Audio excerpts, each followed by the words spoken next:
I'm about to tell you a really profound near-death experience. I fell asleep and it turned into a night of light and love. It was actually beautiful. It was the most beautiful experience I've ever had in my life.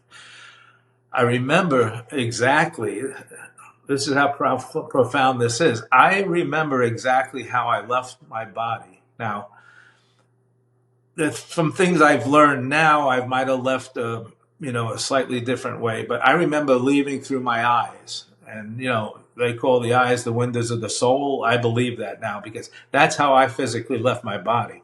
And I left my body. I purposely wore this shirt today. This is the only time I ever wore this shirt in a podcast. In this beautiful glowing green mist. It was like the color of life. Like if you see a fern in the springtime, just glowing in the sun, and magnify that by hundreds of times. And that's this beautiful mist. I'm in this mist. I'm part of this mist. My whole being is up in this mist. My mind is there, clear as a bell, and I'm looking down now. I'm looking down at my body on this bed, and this body looks so cumbersome. And I believe what I know now to be the way it physically works is I believe once the spirit realizes the body is dead, that's when the spirit makes its turn.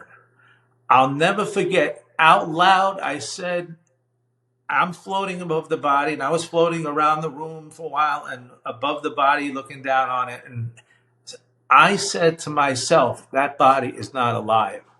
As soon as I said this beam of light came from behind, lit up everything. It turned me automatically. I turned, and it wasn't me turning. That turned me. And then it pulls me into this beautiful, magnificent gateway. Beautiful tunnel. And it was made up of colors and these beautiful lights. And I'm still moving. I'm moving slowly, but starting to move faster and faster now. Now I'm moving through this amazing tunnel with these beautiful colors all around me, whizzing by me and through me and part of me. And I'm feeling, I left out this part. I'm feeling this love like I've never felt in my life. This love, as I move, is increasing and increasing and increasing. It's impossible to explain this love because it's so beautiful. But at the same time, I'm feeling cradled, like I'm being protected. The beautiful thing about it is that I'm moving at the speed of light, and I can't feel there's no wind or anything like that.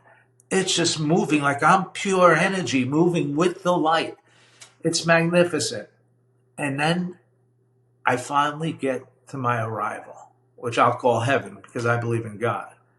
And I'll never forget this part because this stays in my heart forever. I said, I'm home. I'm finally home. Thank God I'm home. I said it over and over again that many times. And then I hear a soft, beautiful voice say, yes, Bill, you're home in the light of God. My name is Antonia. I am one of your 3 guardians.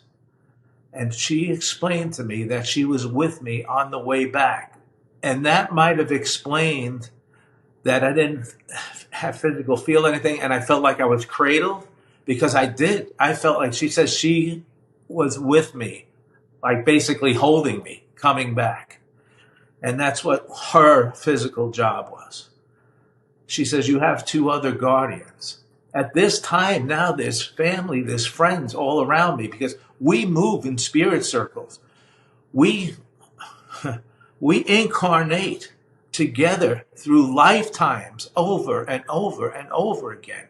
In our own spirit circle, we'll know our spirit circle here on earth because we gravitate close to these people. These people that we love and know and gravitate towards is people within our spirit circle. Then there's people sometimes in our life that we have no need for whatsoever. They're not part of our spirit circle. So I remember being in the midst, before my second guardian arrived, I'm in the midst and I am taking in knowledge and wisdom from these I call them family and friends because they are my family and friends. The beauty of it is At this time, I see this beautiful being coming at me. And all of a sudden, his words out of his mouth is hello, Billy. Well, there's no mouths. It's all telepathic. It's hello, Billy. I hear hello, Billy inside my mind. I'm going to still call it a mind because we have our minds. We have 100% of our minds, not what we use here on Earth, 6 or 7 or 8%.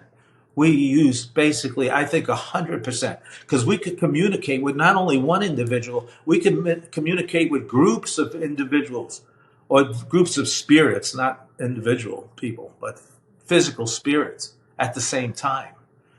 When he said, hello, Billy, I just melted. And we had this beautiful embrace. I'll never forget it. It was so strong. I said, Peter, and it was love. I mean, I felt this love just like I did, but it was 100 times more. And it was wonderful. And then the next thing after the embrace, he says, we have to go now. And I didn't understand what this part was about. He says, you're going for a life review. And before I could get out a basic question on it, we whizzed off to this other plane. And it's just magnificent area, a beautiful lit up glowing area. And now they start showing me the sequence of my life. There's 2 times in my near-death experience that I've seen myself in my body. 2 times only. One in the life review, and the second time in what I call the Hall of Events in my book. So I physically see myself in my body now, but it's like we're on a film. Now, this is your business. You're a movie maker. So if you remember the old films, how they used to flicker and flicker and flicker and flicker and stop. It was like an old newsreel flickering at, well, speeds more like a computer today. And we're in this sequence. And now every time it stops, we're standing there in full human form, of course, still in our spirit, but we just see ourselves in human form at this time. But we're at the event. And now it's showing me all the good things I've ever done in my life. It showed me when I was a little boy.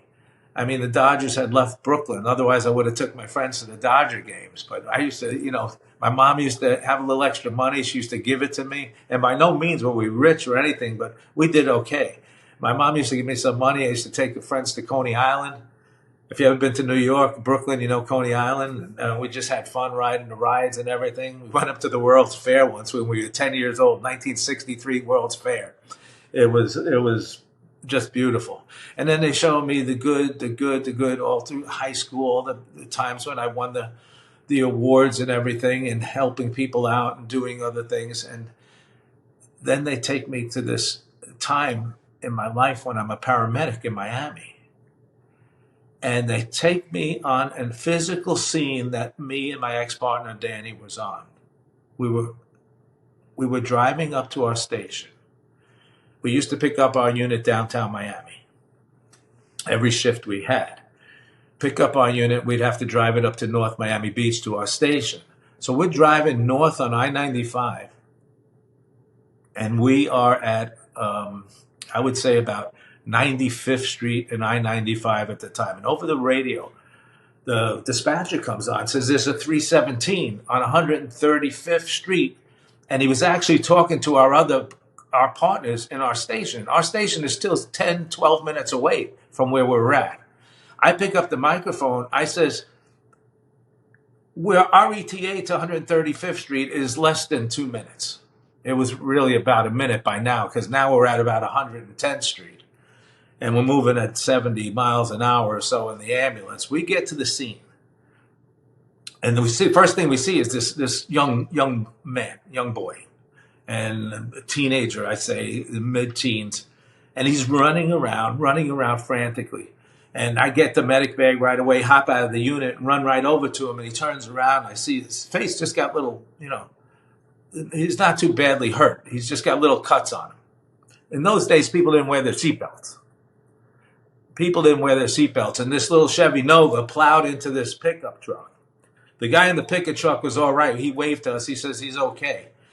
And the young man says, my sister, and both of us, Danny and I looked over at the same time, and his sister's head was through the windshield of the car. It was that bad, Serge. It was terrible. So we got over there. There's blood all over the place. I could see she was still breathing. Now we got to assess the situation. Do we wait? Do we wait for the fire truck to come with the cutters? We looked at each other and said, we can't wait. She'll just bleed out. So I got on the outside of the window. I'll never forget this. Danny got on the inside with her, trying to get her up on top of him. And he moved over her body over to the side. Our head was still through the window. And I eased the top part of her head through the window. And then he, took it right down and held it down. And then I ran around the door and we put her on the stretcher. Now I got a whole bunch of gauze pads in my hand. I'm just holding it on top of her head, getting it into the ambulance. The brother jumps in the back with me. Danny, we lock her in and we take off. And all of a sudden, she starts to seize. Her whole body's jumping down. Up, and she's completely unconscious, but she's having a seizure. Her body's physically having a seizure.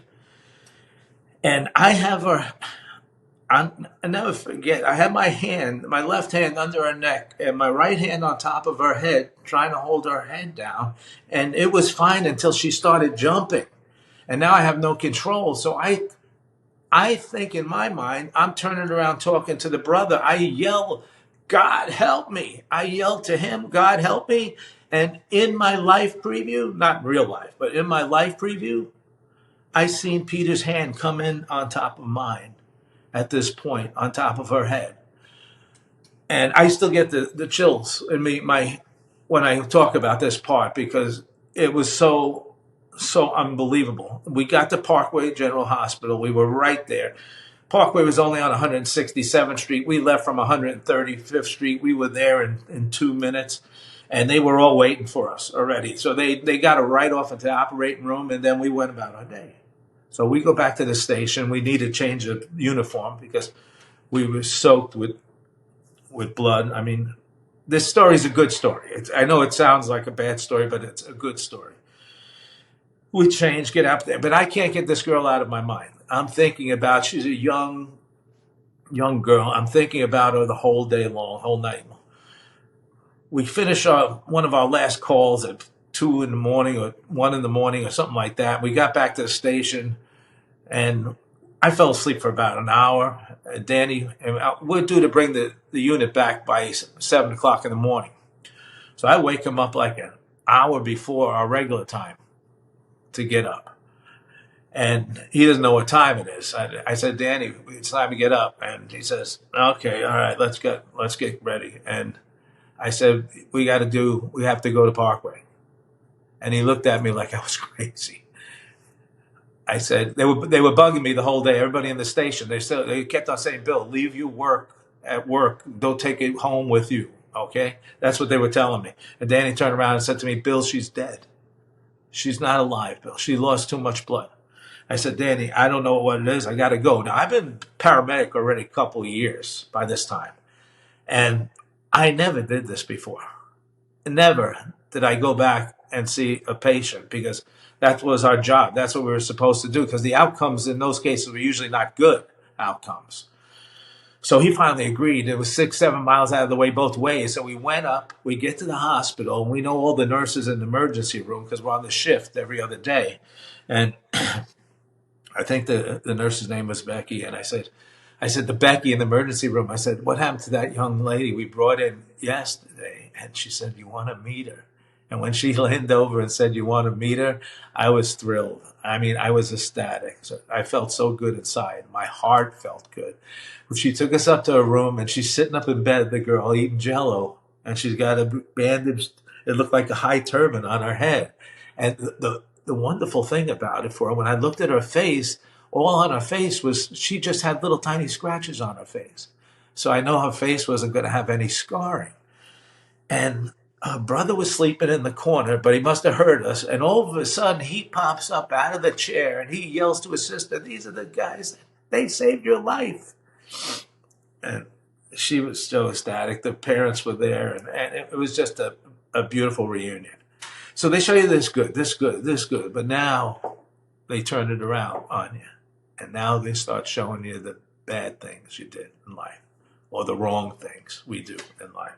And, as young people and young kids, we all do, wrong things here and there. I always say to myself, thank God I don't feel like I never did anything that bad, but we do things that we don't realize how much hurt and pain that we cause. I mean, so same thing, flickering screen, stopping at moments in my life. But now that not the good things, the bad things. And then, so it brings me all through my childhood up to when I got married to my first wife, God rest her soul. She was devastated. I decided when I was 27, I think we were married 7 years, and I decided I wanted to get separated and get a divorce. And we had a young child at the time. When they showed me this pain, her pain became me. My child's pain became me. The devastation of this pain was so strong. The emotional pain was so bad, it almost felt physical to me. It was terrible. I mean, I'm feeling so much hurt inside. I can't explain it. It's when I say a different kind of love and a different kind of hurt, it's exactly what I say there. Because on the other side, the love is compounded by thousands of times. You can't explain it. So on that other side, this hurt is compounded too. And you actually feel that hurt and pain. So after that, they showed me a couple more things. I can't take it anymore. I'm at this point, I'm screaming, God, please forgive me, forgive me. Soon as I said, forgive me, God. Soon as I said, forgive me, God, the whole greatness just dropped and the flickering screen just dropped. And we're all standing there in spirit form again. Now I look at myself, I don't see a floating green mist anymore. I'm looking like them. I'm this beautiful beam of light. I'm a beam now, just like they are. I'm a beam. I'm home. I feel nothing but love, protected. The blessings we have is that we're loved and protected our whole life by our guardians. And I explain that in my book in the first 49 pages. And I show how we're interconnected. But if we did that, we'd have to be on here for 5 hours. I show how actually they're with us our whole life long. So that was very interesting if people do get to read the book. So we're standing there, and Antonia says to me, look at yourself, Bill. And I'll never forget this part. I look down, and I'm this beautiful beam.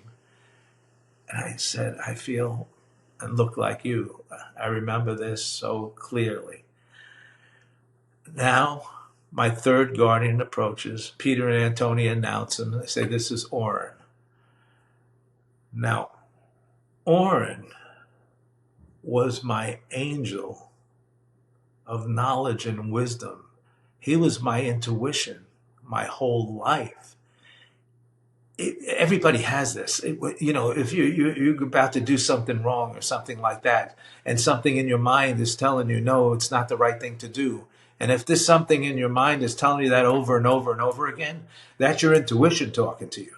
And I'm not talking about, people just think they like somebody and over looks or something like that.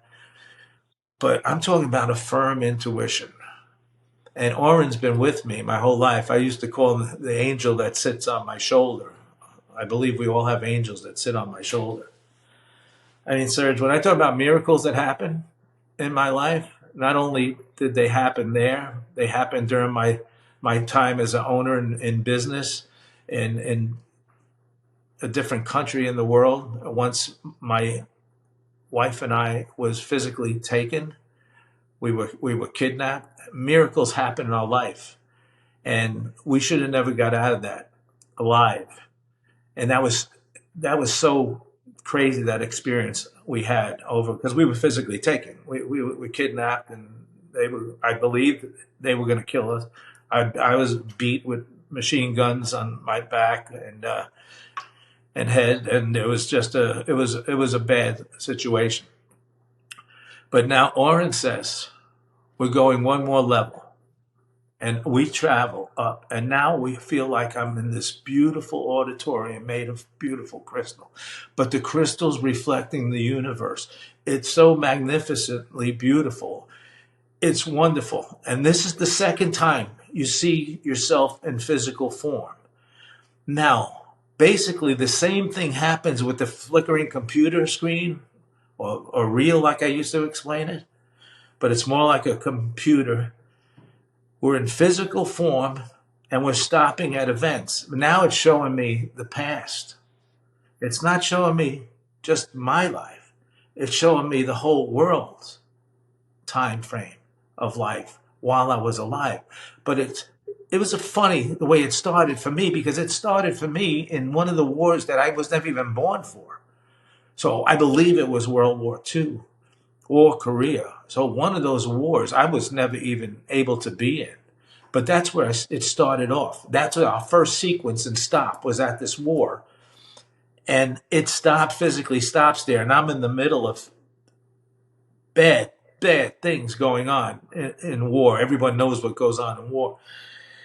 And then it takes me, and now it's taking us again, and we're moving again, and it takes me. I see my birth. We stop at the scene of my birth. And that part was beautiful. But now it's showing me events for the whole future of the world. Now it's stopping at major important events. And I'll never forget, the next time it stopped. It was 1963. I'm sitting in my classroom. Over the loudspeaker comes from the principal. He announces that President John F. Kennedy was just shot in Dallas, Texas. And it was a real sad moment for everyone. So they released the schools early, went home. And my wife, and not my wife at the time, my mother at the time, my mother and Christine was sitting at the kitchen table. Christine was a lady that worked for us. She helped bring me up when I was a little boy, because my mother was the big cook at the bar. She used to start cooking at 5 o'clock in the morning with these giant pots at home and then bring them into the kitchen at the bar and grill. And she used to have to be ready for lunch every day. So Christine would come during the daytime and watch her. And my father would work all day, and then my mother would work till the late afternoon after the lunches were over, and she would come home. So she was usually always there for me after I got out of school and stuff. But anyway, this day, there was always a lot of singing going on in my house, but this day there was crying. They were crying. I just cried along with them. I'll never forget this. My mom used to sing for the big bands. Well, she could have been a big band singer, but she got nervous and just bowed out. She got very nervous and decided not to do it. And Christine had a voice like Lady Sings the Blues. It was so beautiful, like Diana Ross. And now it's taken us again. And it takes us through the sequences of everything happening. Martin Luther King, Bobby. I'll never forget the end of the Vietnam War. The helicopters. Take us to the scene of the helicopters landing on the roof of those last people leaving Vietnam. I'll never forget that, because I grew up during the Vietnam days. And there's a story about that also in the book. It's interesting. So after the Vietnam part, now we're going now through more through the 80s and 90s and the Reagan thing with the shooting. I see that. But then it passes my near-death experience. I see myself again die in bed. And now we're passing that experience, passing it, moving. And it physically stops. It stops now at what I believe was the Twin Towers. I know was now. At the time, I wasn't 100% sure it was, but I thought it was. And I remember standing at the base of the Twin Towers, and I'm screaming. I'm alongside my guardians, and I'm screaming. My friends, they work in that building. And I start to run, and they grab me. Because right now, we look like we're physical, but we're not.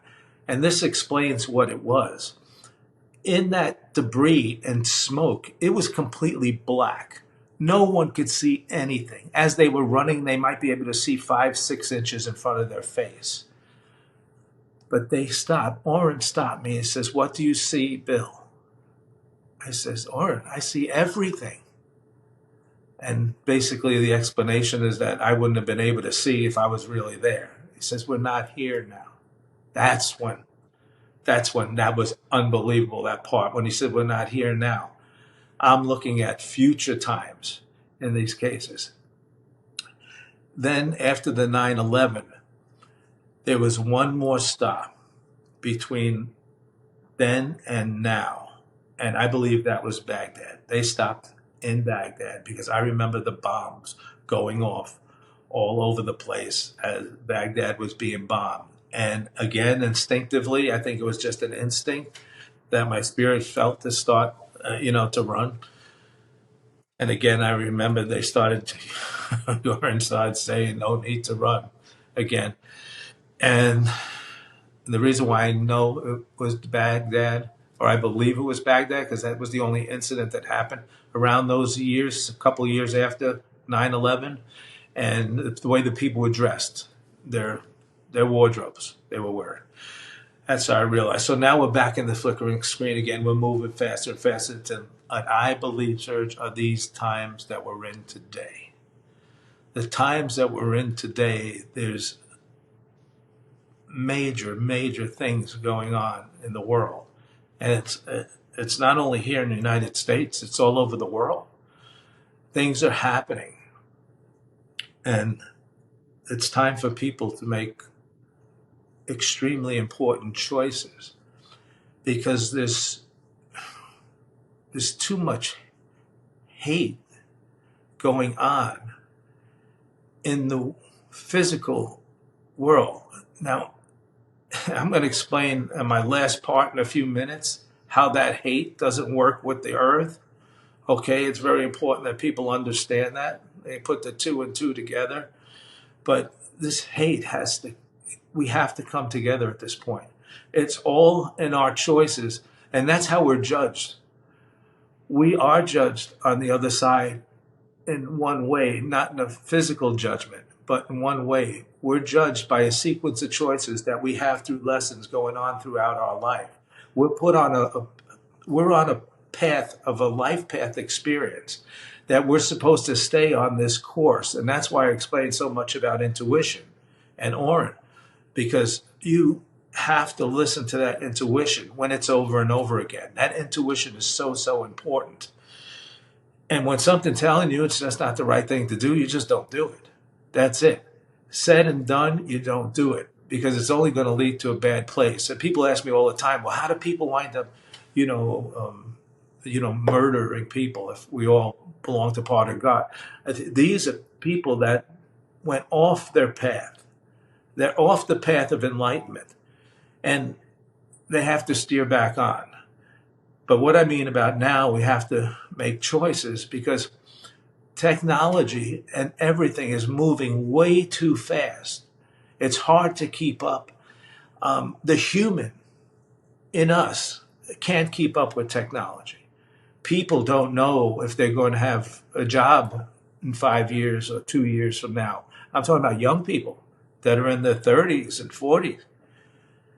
They don't know. I worry for my kids every day. Are they going to have jobs for them at in the point in their lives when they need it? But not only that, the part of the hatred has to stop. We have to find some equilibrium. There's something about numbers that I'm going to discuss in a minute too, but it's the equilibrium we have to be at. So we have to find that even ground. No one has to fully agree with each other. We just have to find an equal ground and respect each other in a way, even if we don't like it.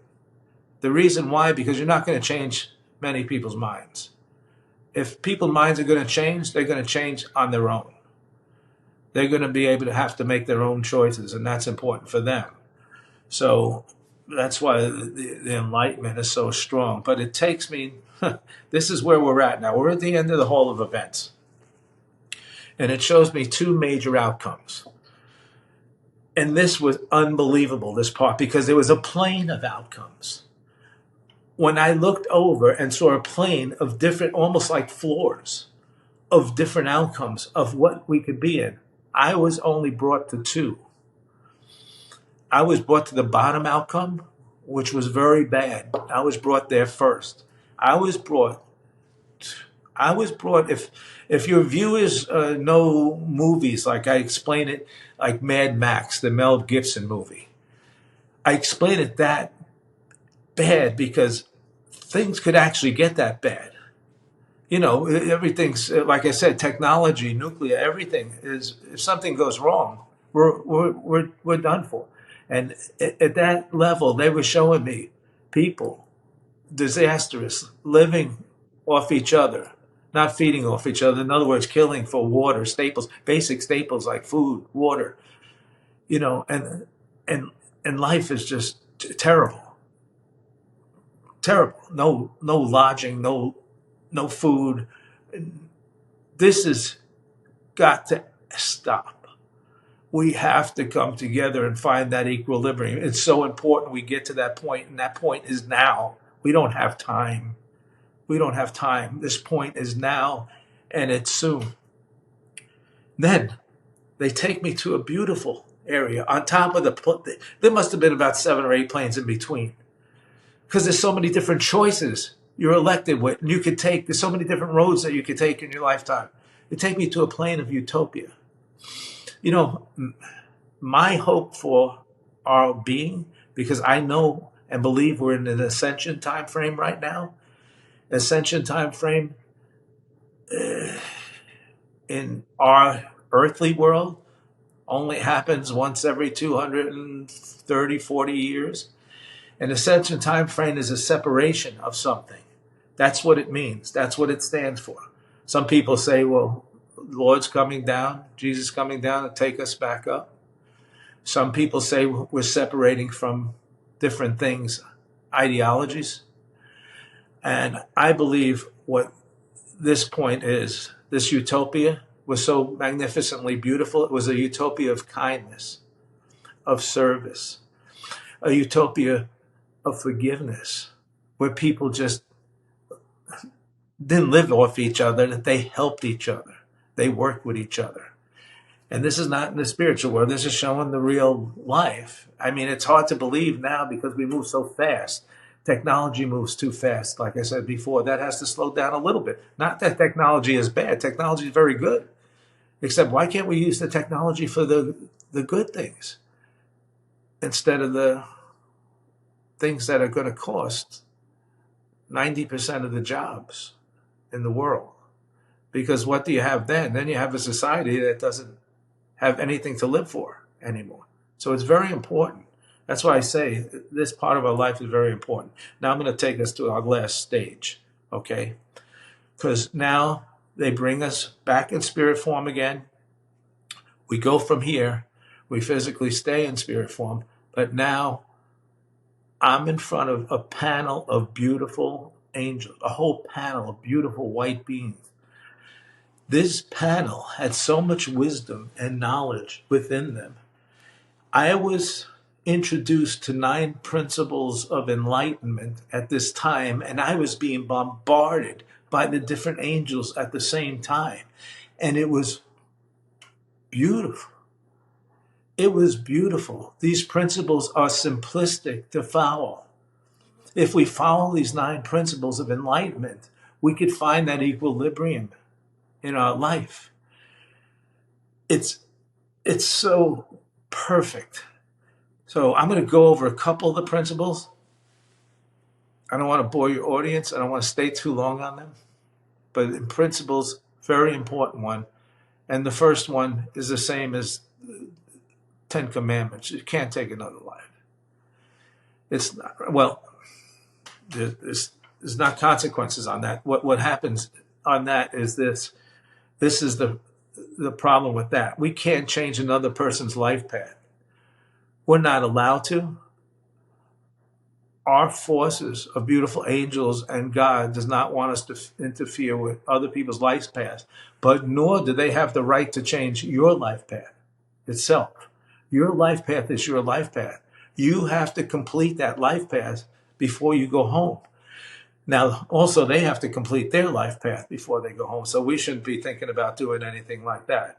They explained it to me this way. It made a lot of sense. They explained it to me like, you don't know what that person's great grandson or daughter might have accomplished. They might have accomplished the real cure for cancer.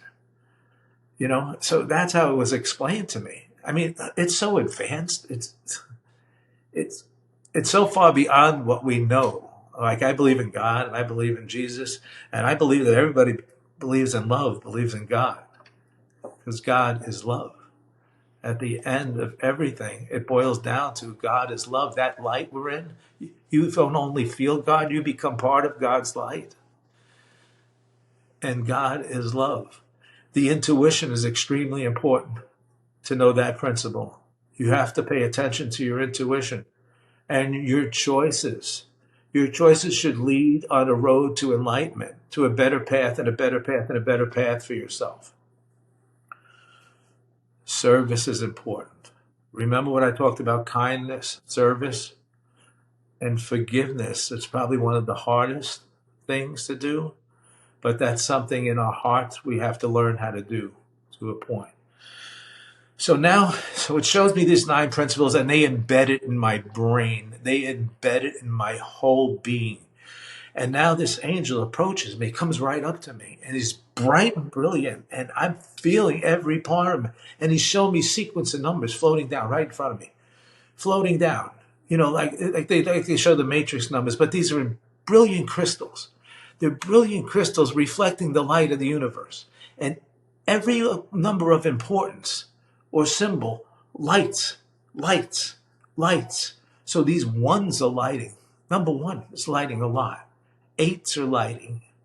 The 3s, the 6s, the 9s, like the Tesla numbers. Tesla numbers are not Tesla's numbers. Tesla numbers are Tesla's numbers, but he got them from, I don't know if it was Notre Dame or something else, but he was a brilliant, brilliant person, Tesla. And he realized that these numbers, if you have an understanding of these numbers, you have an understanding of the universe. These numbers are so important. I'll give you an example. These numbers give you everything. Example, the 3, the 6, the 9. The core number is 1. One of the core numbers, 1. 1 represents God. It was explained this way. 8 represents eternity. Eternity in God means forever, means 9. That's the number 9. That's the highest number in the universe. There is no higher number than 9. It goes from 1 to 9. And these numbers and sounds complete our whole universe. And they even showed me things like distances. So they gave you an example. The diameter of the sun is 860,000 miles across. We're 93 million miles away from the sun. When you divide that 864,000 into 93 million, you get 108. That's your 1 and your 8. The zeros are just multipliers. So you get 108.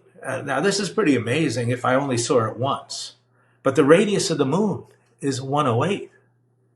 If you take the distance of the moon to the Earth, the moon is 233 some odd thousand miles from the Earth.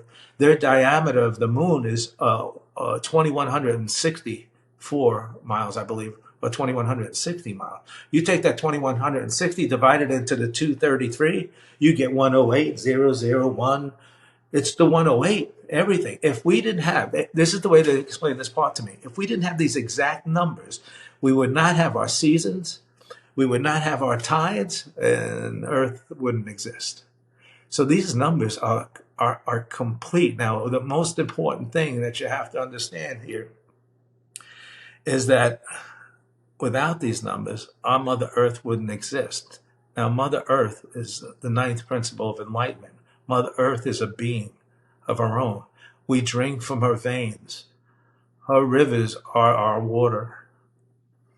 Her trees are our oxygen.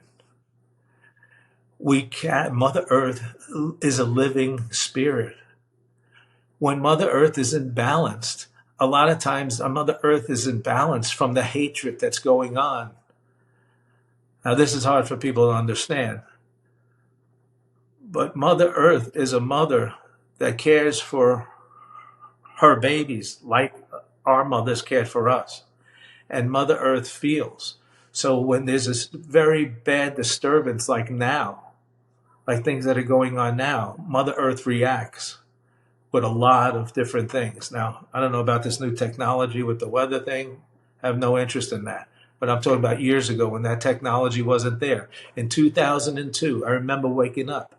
Don't forget, this was years after my near-death experience now. I was waking up for weeks at a time that I was being bombarded with tornadoes.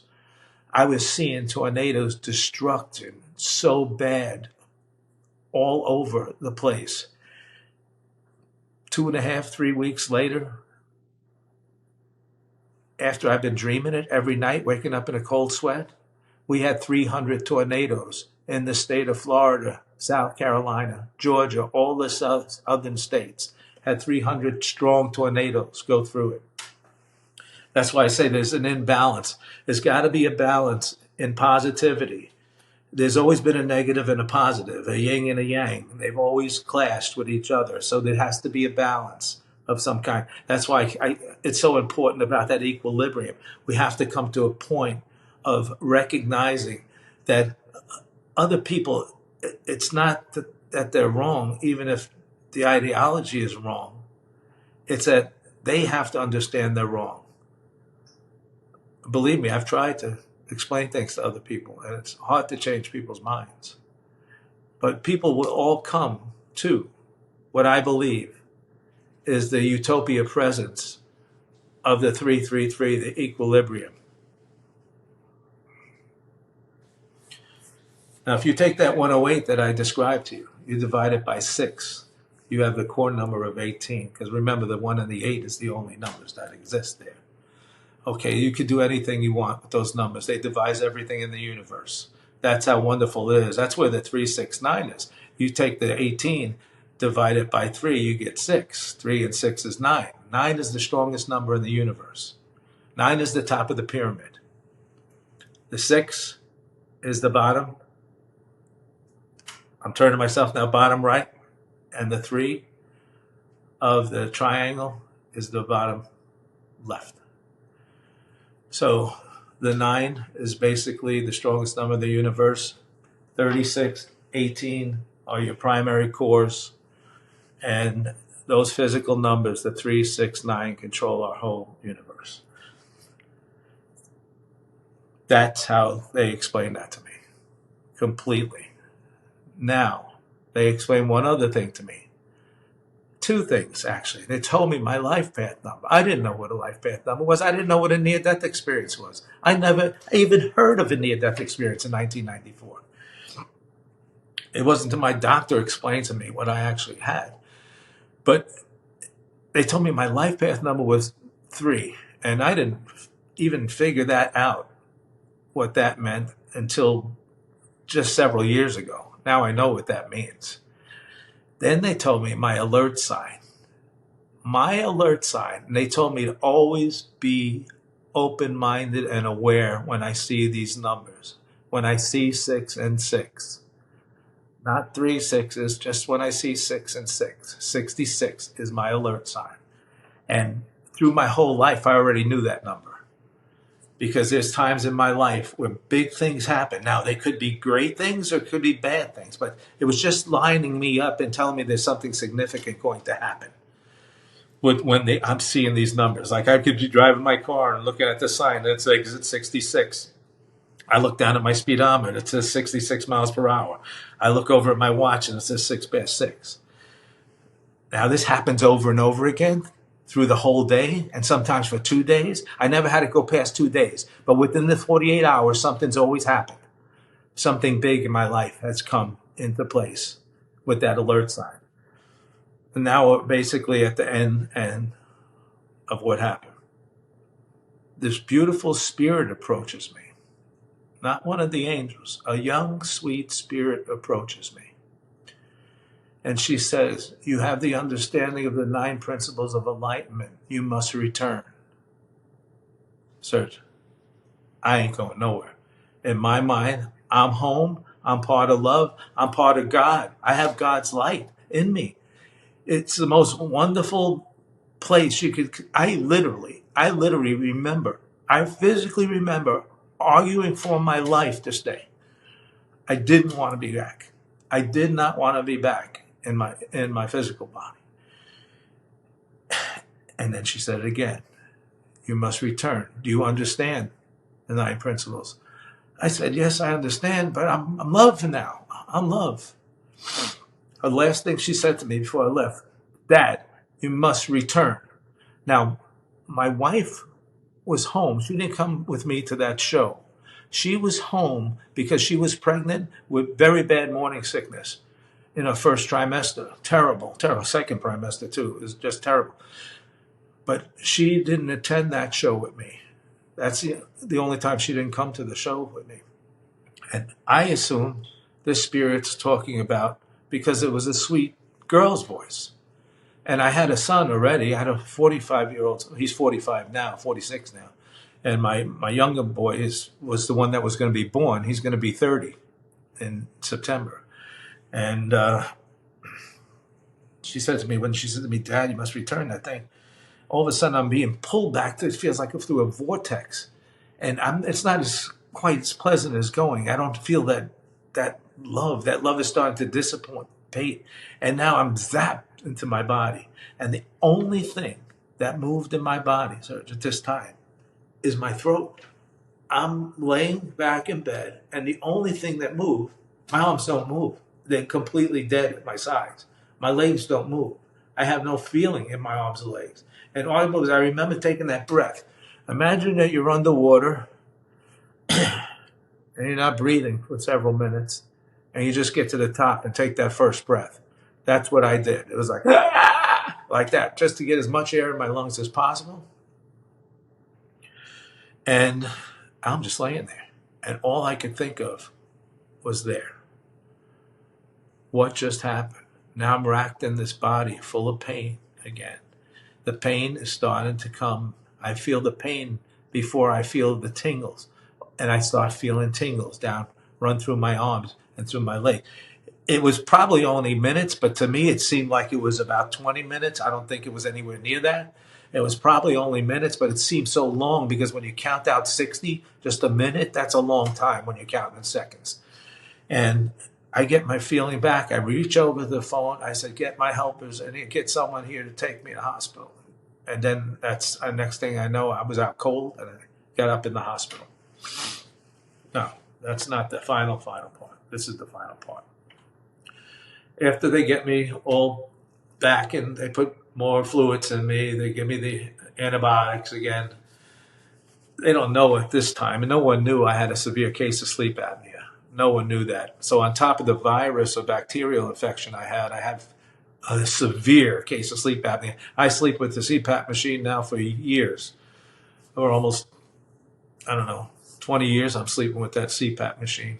I can't sleep without it because I don't sleep. I wake up choking all the time with that. So I have that. And the last thing and final thing is this. This is years later, in the year 2000, on the 6th month of the 6th day, we had a beautiful baby girl, and she's 24 today. And her name is Brianna, and she just turned 24 in June. And I believe in my heart that she was the spirit that sent me back. So at this point, I went to my doctor when I got home. I said to my doctor, I made an appointment, because by this time now, it's days later, maybe weeks later. I forgot how long exactly in between. And he says, what are you here for? I said, well, I got to come for my physical. I haven't been here for my annual physical this year. So he takes me in the room, does the blood. Back then you didn't go to the labs like you do today. They take your blood and, 3, 4, 5 days later you get your results back. He takes my blood pressure. He does all the normal stuff. Looks in my throat, looks in my ears. I told him I was just recently very sick. And he said, oh, yeah, what happened? Well, I just explained about the sickness part. Anyway, I said, can I talk to you, Dr. Vasquez? He says, is it personal? I says, Yeah, it's sort of personal and physical. So he says, go come with me. And we went to his office. And I laid out this whole story to him, exactly how I just laid it out to you, sir. Exactly the same way. And he let me finish. And then he said to me, Bill, I want you to just relax because I could see you're very nervous. I was completely nervous. I didn't know what happened to me. I remember I never heard of a near-death experience. I didn't know what they were. I had nothing like that, no knowledge about that. I was a business person. I was traveling, doing 30, 40 shows a year, and traveling to different parts of the world, buying my goods and stuff like that. That's what I had in my mind. My mind was to come home. I was going to have a session with QVC to buy some of my watches and things like that. Anyway, he says to me, after I tell him, I believe you had what they call a near-death experience. And he said, Bill, you just told me the same story that 7 of my patients told me that physically died. He said, not all 7 told me the same stories. Everybody's story was a little different. He says, but 3 of them were exactly the same as yours. Because he believed that they died away from the hospital. Because of the medical technology that they have today, in the hospital, they immediately defibrillate you. They put the paddles on you, they defibrillate you, and they shoot epinephrine in your heart. So they bring a lot of people back. So a lot of near-death experiences, the people only get above the body stage, the floating stage. They get to that part. They're looking down upon themselves. They get to feel the love because you get to feel that in the in-between. And some people get to the gate, but they never get through the tunnel. They never get to the tunnel. And, because I hear hundreds of, and the ones that you hear out the longest, like, example, Danny and Brinkley, he had a near-death experience. Actually, Dr. Vasquez, he said, I want you to read some of these books. And that's one of the books he told me to read. And I did, and he was out like for 45 minutes. They say the brain doesn't work. They say the brain doesn't work after 6 minutes. Well, that's baloney. Because now they have brought people back that's been dead over an hour. These are all confirmed deaths. And he said to me, Bill, we have to do one more test. And he took me in the back office again. He brought out the electrical cardiogram and some other kind of machine. They both had tapes on them. And remember back in 30 years ago, there was the tapes that came out. They had to read them like that. And he's back in there. We're in the examining room again. He's reading my electrical cardiogram. And he's reading it like this, and he's reading it like this, and stopping. And now he's stopping and really looking at this one spot. He said, Bill, when did you have your heart attack? Now, this doctor's been with me for years, since I was like paramedic. I've had him for a long time. I'm in my 40s at this time. And I was in my late 20s or 20s when I first started using Dr. Vasquez. I said, I never had a heart attack. He says, I know you never had a heart attack. He said, but you had a heart attack. In other words, you were dead. You had a heart attack. I just don't know how long you were dead for. He says, in the sequence that you told me, he says, only people that had that kind of experience is the people that died in the house. And one person on the way to the hospital. But it was a long distance to the hospital. And they revived them in the hospital. And one person woke up after they pronounced him dead in the hallway. They already pronounced the guy dead. They were working on him for over an hour. And he said, and these 3 people had some kind of experience like I had. And that's it, George. That's the story. Wow. That's a movie right there, Bill. I'm telling you, I'm speechless. Yeah, I got some miracles. There's miracles in the book that you didn't hear. Yeah. Because that part I want to, maybe you'll make a movie out of it someday. Yeah. Who knows? I got some miracles that's happened to me in my life, like that thing I was in Thailand, we were taken, and we almost lost our lives. What happened with the kidnapping? You said it was a kidnapping that happened in Thailand? Yeah, it was basically a kidnapping type. It was a setup. When I don't know exactly how it went physically down. I mean, what made it happen, but I'm pretty sure what happened when when you're flying into a different country and they give you a form to fill out. They give you, because I was going there as partly vacation and partly business. So I put down business and vacation time. So that's why I used to buy my sterling silver marcasite in Thailand and everything. And then it asks you how much currency you have on you. And me, like a fool, I put down that I had $25,000 on me. And I was wearing, at the time, I used to be in the jewelry business. So I used to wear a gold Rolex watch. I don't wear one no more, you know, because these things make you a target, right? And now I have on a form, and that's where I believe they found out I was there and I had some kind of money on me. But they thought it was cash. It wasn't cash. I had American Express traveler's checks. Yeah. And I believe that's the only way I got out, the reason I got out alive.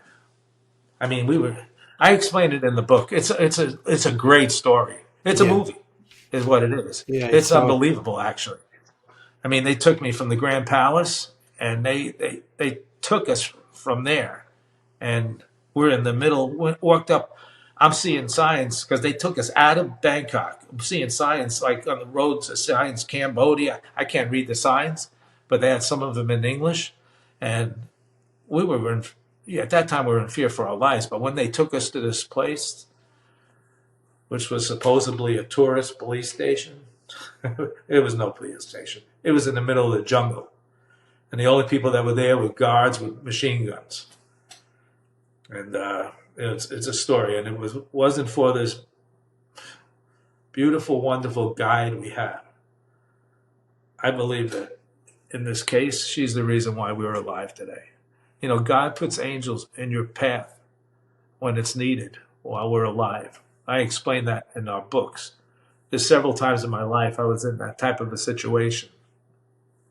And that's why I said, that's why I bring up the book. It's not a long book. It's a 3-hour read. But the beautiful thing about it is that it explains how we're taken care of through our life while we're here. And when people read the book, they'll be able to understand and see how they were taken care of in a situation that might have happened to them. They'll actually see it, and they'll be able to understand. We have guardians around us our whole life. So those are the really interesting parts of the book, the first 49 pages. And then I get into my near-death experience. So that's good. So as well. This kidnapping happened later, after your near-death experience, right? What year was that? Yeah, this kidnapping happened. No, this kidnapping happened in 19. It was the 88 Olympics or the 89 Olympics. Okay, so I remember that when was Korea. before. Okay. When it was before my near-death experience. The reason I'm asking is this, Bill, because when you were on the other side, you didn't want to come back here. You wanted to stay there. So yes, if this 100%. kidnapping would happen after your near-death experience, you would not probably be so terrified about your life. You would see, okay, I'm going back home. I'm going back to God. Yeah. I don't know. You'll take that a little bit easier. Well, no one in my particular case that's had a near-death experience is afraid of dying. Yeah. No one has that fear anymore. Yeah, that's what I was going to ask you. That's what I was going to ask you. Are you afraid of death at this point? Yeah, it's I mean, no one wants to go through pain of death. Yeah. I mean, that's, but the fear of death itself, I'm talking about. None. Yeah. I'm going home.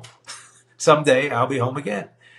It was wonderful to make that visit, and I know someday I'll be there again. One thing happened to me a couple of years ago. I had a kidney stone operation, kidney stones. Yeah. And I was supposed to go in for surgery. I was suffering for 3 days in the hospital, and they couldn't get to me because they were so busy. So they said to me Monday morning, and I was in the hospital from Friday night with kidney stones that were killing me. I mean, just killing me.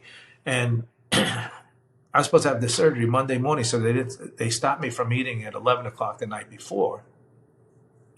I have a little low blood sugar, so I didn't eat now. It's 8 o'clock in the morning. No, 7 o'clock in the morning, they bring me down to operate room. Now it's 11 o'clock in the morning. Now it's 3 o'clock in the afternoon. Now it's 7 o'clock at night. At 11 o'clock at night, they start to prep me. I'm sitting there. I haven't eaten now the whole day long. and I could feel my blood sugar is off because I could feel that. And they shoot something into my terminal to prep me for the, and all I heard, and this is one other very important thing I'd like you to get in there for your your audience.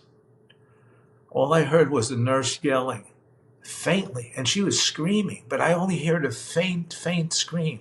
She was screaming at the top of lungs, he's going, he's going. And that's all I heard. And then I like sort of passed out, and the next thing I know, my eyes opened, and they were all standing around me. So they must have came over and shot some other drugs in me or something, you know, or something like that. But I was in what I call the in-between stage. So I want your audience to know this part. You know how people say when they pass away, you hear your relatives pass away, they see, that's my wife or that's my sister. They see them. They physically see someone before they go to the other side. Don't argue with them and tell them that no one's there, because they're physically seeing. Our guardians make it easy for us to come over sometimes. And before the person is actually dead, right before they die, they'll step in sometimes to ease that situation for them, because they know they're going with their sister or their brother or their mother, and they're probably going to take them home. So it eases their transition over. For me, it wasn't shocky at all. I went immediately into energy and love. I became immediately into light. We're all light beings. We all come from the stars. It's magnificent. There is God, and there's only one God. And he's the one that created the universe. And it's just beautiful. Okay, Bill, I have a question here. You said that you were a Christian. You believed in Christ before Yes. this happened. And now, Yes. when you got on the other side, you mentioned that you saw angels, you saw other beings. Did you ever see Jesus? No. But I felt Jesus. Remember when Antonia said, you're in the light of God? In my book, you'll read it. I said, I know, I feel him. She says, you're part of the light now. We're all part of God's light. We all have God within us. We all have that God spark in us while we're here. But we don't actually know it till we get over to the other side. So we're all part of Jesus' light. That's what I felt. Now some people say they talked to Jesus. They could have, I don't know. Or maybe they were talking to one of the guardians like me. But one of their guardians was very, very, like I said, I have a very profound near-death experience story. A lot of people, they remember talking to somebody. Some people remember talking to Jesus. Yes, I believe them. I mean, there's nothing I can not believe anymore at this point. Because what happened to me could happen to others, and I believe we're all individual spirits. So we're going to experience a situation differently when it happens to everybody. So everybody's might be slightly different. But the things that are the same is the hovering, the ascension part, starting to ascend, turn towards the light and the gateway into the tunnel. These are things that a lot of people experience when they get there. This was amazing, this part. I'll never forget getting there. When I got there and I said, I'm home, I'm finally home, I start to read a few other people's books, and I start to read their same words. I'm home, I'm finally home. I mean, I just got, again, with the chills, you know? Yeah, because it's God is the interesting. light. God is love. So Yeah. that's what Jesus is. So it's interesting you said that when you were on the other side, you felt this love energy, and you said, I'm loved now. Yes. That's interesting, because we live here on this earth, and we're always looking for love. This is why we fall in love. We love our children. Our parents love us. We're always yearning for love. It's not the same love as the other side, but it's a little bit of love that we can feel here, and we always Yes. want that. And when you got there, you said, I am loved now. Finally, fully loved. You Yeah, become love. yeah. Yeah. You physically become love because God is love, and you become part of that God's Yeah. light. So what percentage of love we feel here on this planet? Okay, order is Oh my 100%. gosh. What's the I'll give percentage you a here? percentage. I'll give you a percentage. Okay. The feeling on the other side, if I didn't have to tone it down, to bring it down, to say thousands of times different, the love is a completely different feeling. It's the same feeling of love we have here, but now you could imagine that love. And some people feel love, and there's different feelings within the love itself when we're in human form, because we have different feelings, because you could get hurt by sometimes by love, or you could hurt somebody else and something like that. But on that side, you only feel pure love. And it's that love and that brightness within you that when people explain to me, what is the best thing I ever learned out of this? I say, I learned how to love. And that's what our being is supposed to be doing. Our beings are supposed to be striving towards love our whole life. So, our whole life while on earth, we go through a process of choices. And our choices bring us on this life path, this beautiful life path that brings us to a plateau of love at the end. And we become love. Wow. I don't want to make this too long, but I have so many questions. I'm not Okay. going to make this like 2 hours long. So let me ask about your book. You mentioned that a couple times. If you'd like to Yeah. mention that so people can find out more about you. Maybe you have a Yeah. I website as have well. Yeah. my latest book out is called The Ninth Level of Enlightenment, The Wisdom of the Light. I put a universe picture on it behind it, and the ambulance to remind me of my paramedic days. And it was put out by Christian Faith Publishing, and it's on Amazon. It's on all the platforms. So you can find it on Barnes and Nobles, all the platforms over there in Europe. And I have a movie coming out now. It's a film documentary that I'm in. It's not just about me alone. It's probably going to be one of the best near death experience documentaries ever done, because it's going to be about 2 hours and 30 minutes long. And there's about this 30 or 40 different people in it. All right. I'll ask you a question. I might not use this in a podcast, but we'll see. You talk about the numbers 3, 6, 9. Right. What the number 666 represent? It's always supposed to be, they represent it as supposed to be the devil's number. I don't know. When I was on that side, all I ever saw on that side was light and love. And the only time I felt any agony was in my life preview. Um, I never seen a hell, if there's that question. If people ask me who I think the devil is, I think it's people. I think it's big groups of people. I think devil.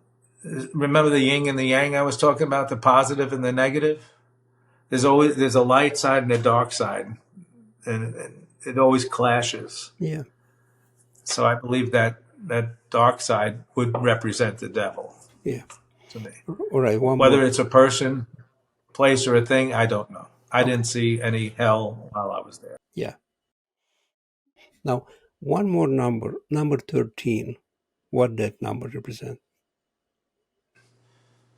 I don't know, but you know how when after they told me about the three, my life path number, a couple of years ago, I heard all of a sudden I started to hear stories about these angel numbers through some other podcast I was watching, and I looked it up. The number three, I looked up what it was, and I said, "What's angel number 33 mean?" So this explained how to figure out your angel number. It's the date of birth, your date of birth. You have to put in. You Yeah. have to put in your time of birth, and there's a year of birth. You put those three numbers in, and it pops up a life path number for you. And the life path number came up exactly number 3. My alert sign has always been 66. I mean, I don't think there's anything wrong with those numbers. Yeah. I don't think there's never any badness in my heart or anything like that. All right. You know, I try to live on the complete side of love. I tell people that's how we grow. We go through a process of choices to get to love. Mm-hmm. And because you're love on the other side. That makes a lot of sense to people too. Yeah. I remember one other podcast they asking me, "What is God? Who is God?" And I said, "God is love." Yeah.